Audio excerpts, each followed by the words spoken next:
Most husbands hate their wives. They do. What's up, people? How are you doing today? So today we'll be watching compilation of videos of former strippers, sex workers, and one thing I realized around when I was 25 years old was that men's kryptonite are thus women, because they know how they think, they know what they do. In fact, if you want to know anything about men, go to a sex workers, they will tell you. So I'll be back with my commentary later. Keep it respectful in the comments, share your thoughts, I really want to hear it, and don't forget to hit the subscription button, like, share if you like this kind of videos. Most husbands hate their wives. They do. I danced for 4 years. I stripped for 4 years. I danced from 2011 to 2015. I know everything there is to know about men, okay? I've never been naive to the bullshit. I found out male nature for what it was at 19 years old. Never been married before. Don't want to ever be married. Don't ever want to have children. I've just seen too much. I know men too much. My father has also been very honest with me about male nature, and just with him being honest just with his own lifestyle, and just how he operates as a man, and even the men that he surrounds himself around, how they operate. And one thing that I noticed at the strip club is that all the married men would trauma dump on me about their wives, how they weren't attracted to their wives anymore. A lot of them lose attraction for their wives after they have children. They start to feel very neglected after their wife has children, and a lot of them complain about how their wives let themselves go. They're fat, they're overweight, they don't look as pretty anymore. They bicker a lot, they fight a lot, they nag a lot, they complain a lot. And I think that this is very important information for a lot of women to understand and know, because I just did a video about this, but too many women believe that because their husband hasn't left them, that their husband likes them. And that couldn't be any further than the truth. This is why most of the demographic of men that are buying escorts and OnlyFans and stuff like that, most of them are married. Most of I always joke around and I always say, there's no man more single than a married man. And the reason why men that are married cheat so much is because they were sold a dream too. They were, through patriarchy, they were sold a dream too. And they were sold the dream that they were going to get all their needs met from one woman. They were going to get their emotional, their sexual, the domestic things taken care of. They were told that they just needed one woman to do that. And then they quickly realized that that's not the case. And we also have to realize that internally, men struggle a lot. Men don't know how to emotionally regulate on their own. They have to have a woman to help them feel comfortable to, emotionally regulate. And so men realize that the vessel can never be filled. The vessel is going to be, it's insatiable. It's insatiable, the need that they have for women and multiple women. And a lot of them don't like their wives. A lot of them don't. Most of them are just tolerating it. They're just tolerating their wife in a marriage because they still get some benefit. They do. They still get some benefit. And also, a lot of men suffer from male character syndrome. A lot of them, they don't want to be the one to bite the bullet to get a divorce because they don't want to be seen as the bad guy. They rather just have the wife file for divorce and be the one that can just take the heat for breaking up the family. But that is one thing that stripping taught me about men, and that's one reason why I would never get married. If you really were to be a fly on the wall with men and their conversations about women and the conversations about their wives, a lot of women would change their tune on how they view marriage, because I can guarantee you that men aren't viewing it the same way as you. Men aren't, they're saying like, oh, I just fell in love with her and like that's the reason. No, like that's just their politically correct answer. That's just the answer that they have to give so that it will be palatable for people. But when the doors are closed, when the mics are off, when the cameras aren't rolling, and they're in a safe space, they're not saying that that's the reason why they even married the woman in the first place. it's because of something that they're benefiting from in some way, shape, or form. It has nothing to do with the actual woman herself. I'm gonna make a series of these videos about telling you guys what the strip club has taught me about men, but this is the second video technically of me explaining, you know, why and how I know so much about men, and that's the reason why I served men for literally 4 years. I know them very, very well. The reason why sex workers are such a threat to the patriarchy and misogynists is because they've dropped all pretense. They see directly to the soul of patriarchy. I love the fact that I can tell you guys that I know so much about men because I spent 20 years as a stripper. That's right, my loves, 20 years not only studying social sciences, but observing men in a habitat where they have no pretenses. When these guys go to the strip club, they're not there to get judged, and they know that, so they let it all fly. You know those married men who were cheaters? They're not ashamed of that in the strip club. You know those good men who are just lonely, they work really hard, long hours, and they want some companionship? They don't hide that either. I've seen it all and everything in between. So I learned more about men in my 20 years of stripping than just about any therapist you'll have in front of you. Because I sat on their laps while they whispered in my ear the things they won't tell a therapist. Those things they're hiding from you because they're trying to get in bed with you, I heard those too. Guys will always tell you, oh no, we just go to escorts because we're paying them to leave. Not true. You'll never come across a man that uses escorts that wasn't previously addicted to porn. That porn addiction leads to erectile dysfunction. That erectile dysfunction makes them embarrassed to go to real women because they don't know if it's going to work.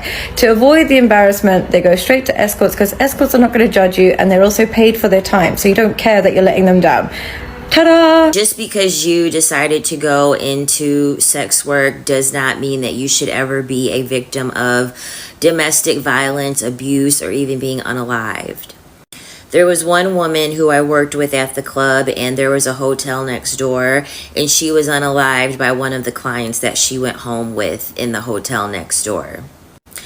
I've danced with girls who have went missing.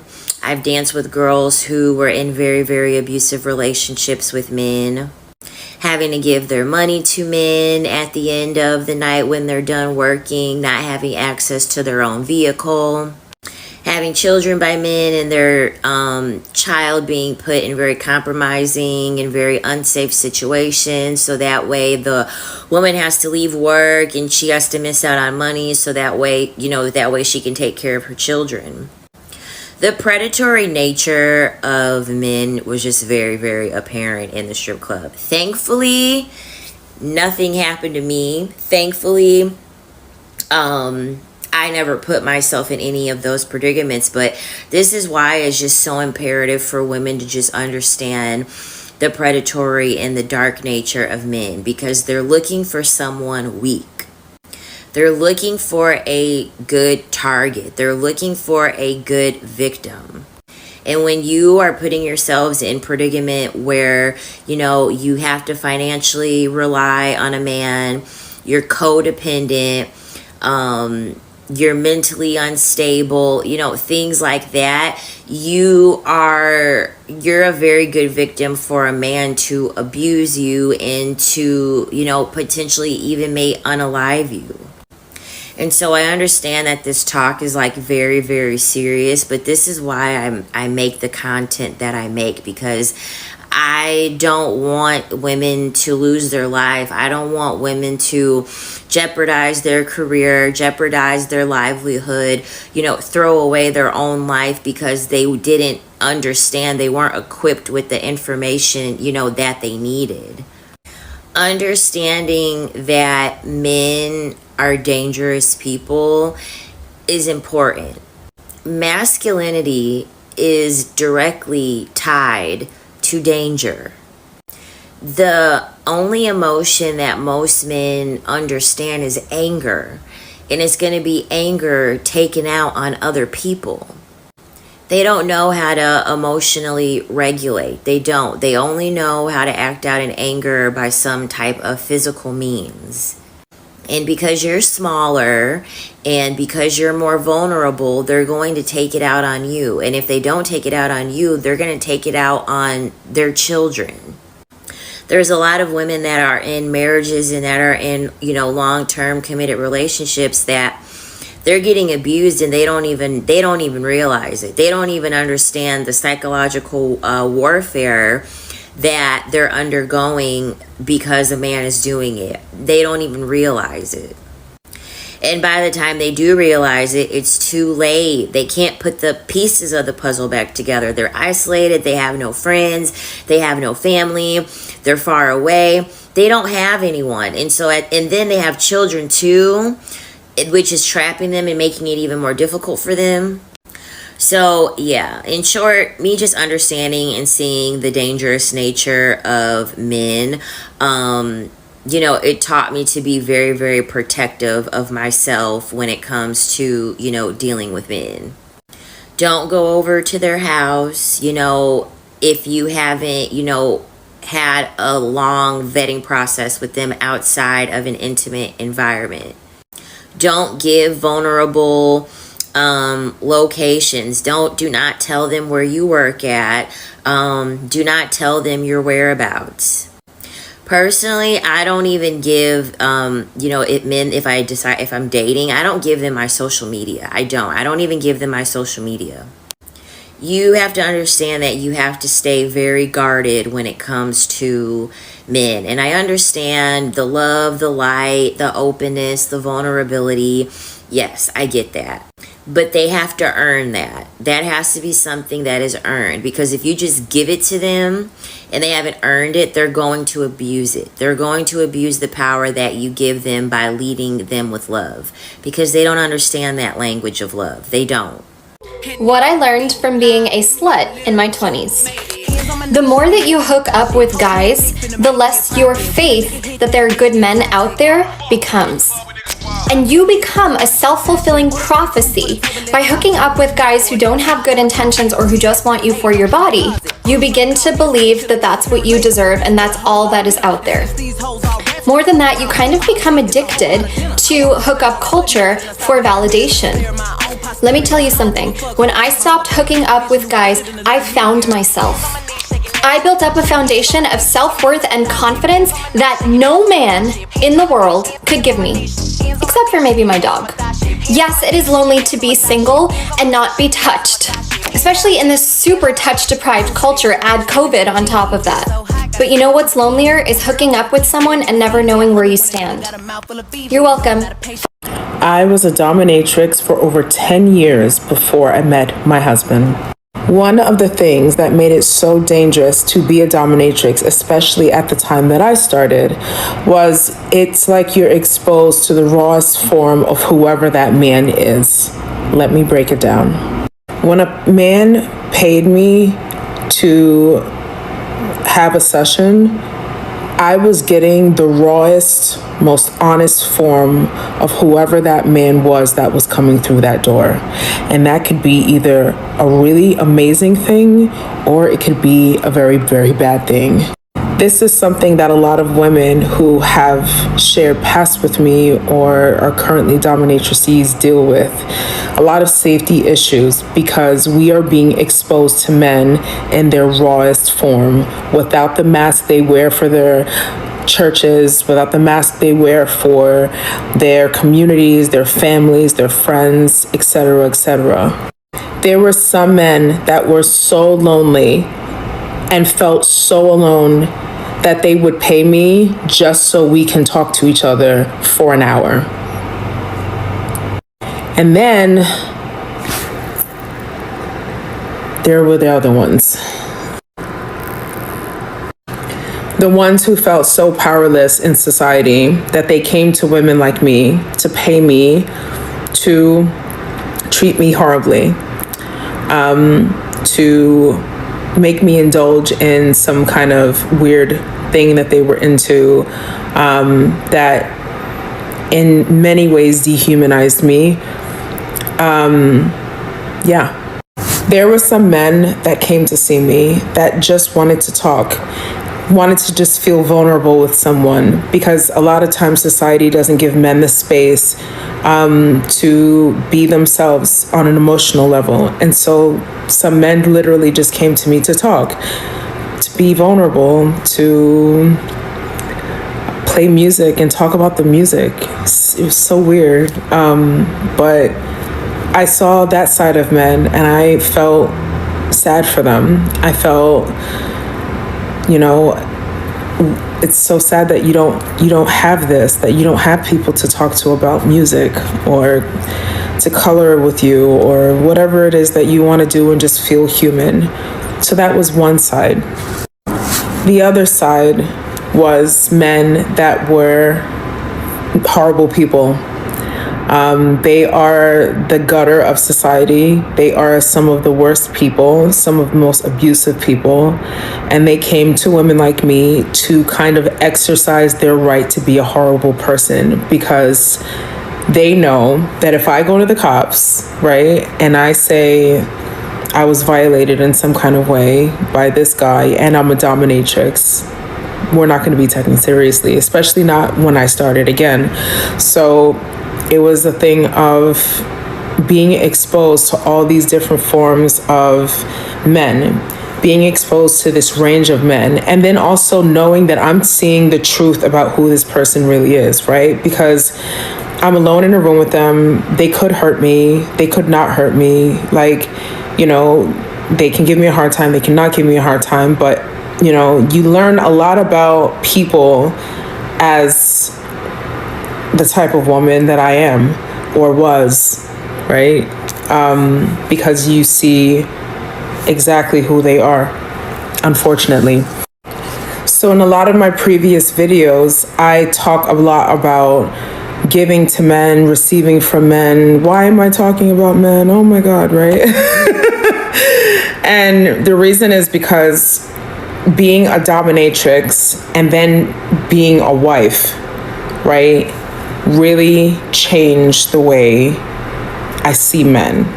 Both of those experiences, not just being a dominatrix, it's also being a wife now, right? And being on the other side of that fence, if you know what I'm saying. So I think I learned how to get whatever I want from men through being a dominatrix, but I learned how to care for a man from being married. And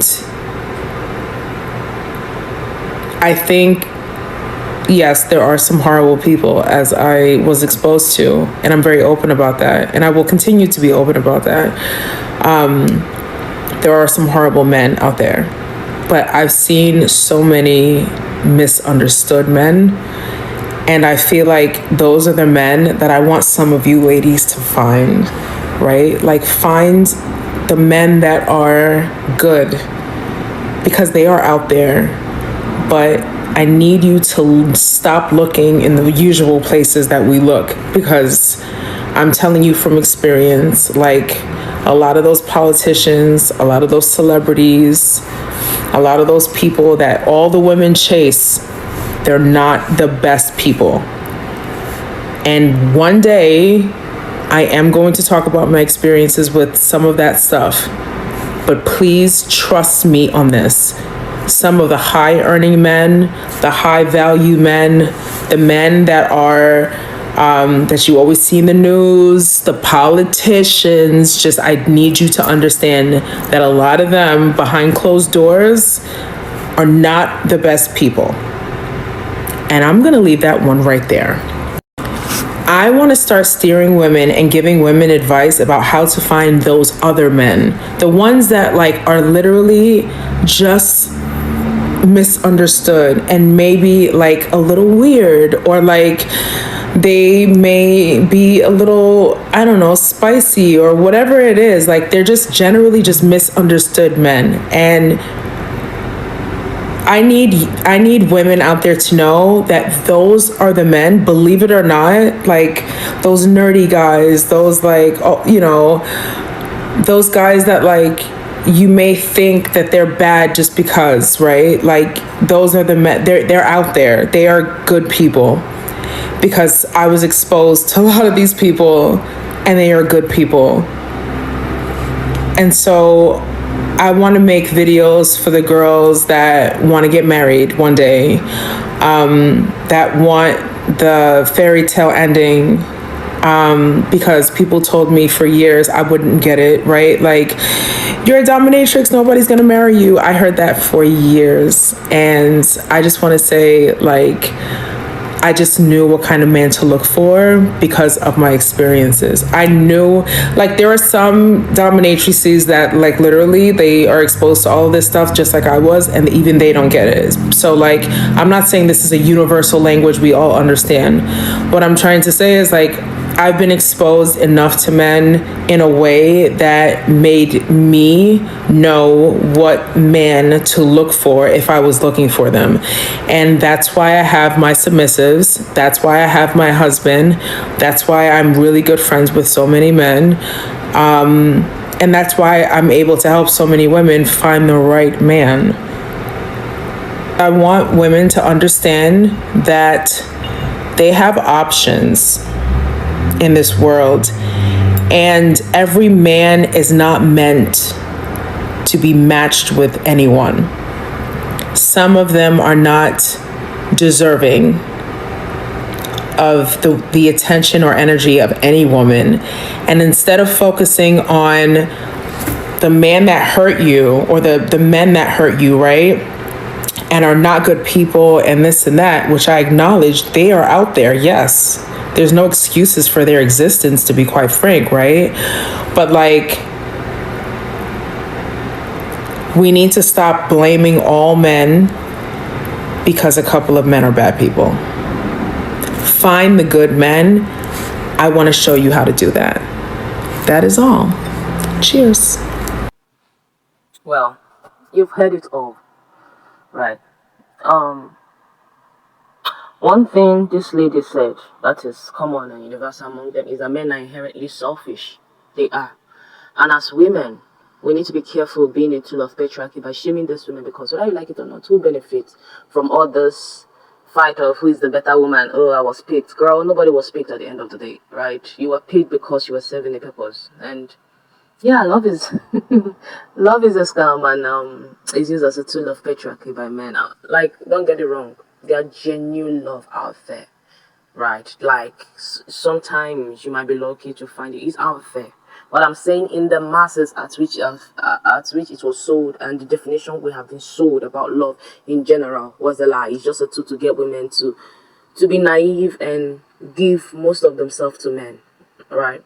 And I have in my life been close to some prostitutes, and they really have enlightened me on something. Some things I wasn't willing to even listen. I was like, nah, maybe I was trying to safeguard the innocence in me, like, cause I really saw men. See, I see the best in people, not just I see the best. It's just as time goes on, a lot of things make sense, right? And not just politicians. Sometimes even pastors, even your friend, family members, right? As women, you can see the demon in them, right? But also, that should not make you, like, to me personally, I am not interested in dating anytime soon. I've closed up shop. I can go out dating, but not taking anything serious, not sharing my body, not sharing my energy. I have not even been honoring some dates I've been asked on lately, right, for like about 3 months now, and there's a reason for that, okay? And I'm focusing on myself, right? And one thing, as ladies, you need to pour in yourself. All those external validation you're wanting to see from a man, you will never get it. And it's true. The best time I got from myself was when I was alone. And now I know it is hard for me to even be in a relationship that a man is not pouring into me and has not earned it. And one thing I've learned is that, as to be with a man, there are men out there, but in order for you to get those big good men, they need to earn it, and they need to know they should earn it. Okay, so remember to keep it respectful in the chat. Don't forget to like, share, subscribe, and hit the notification button if you like what you're seeing here. Have a great day till I see you in my next video. Bye.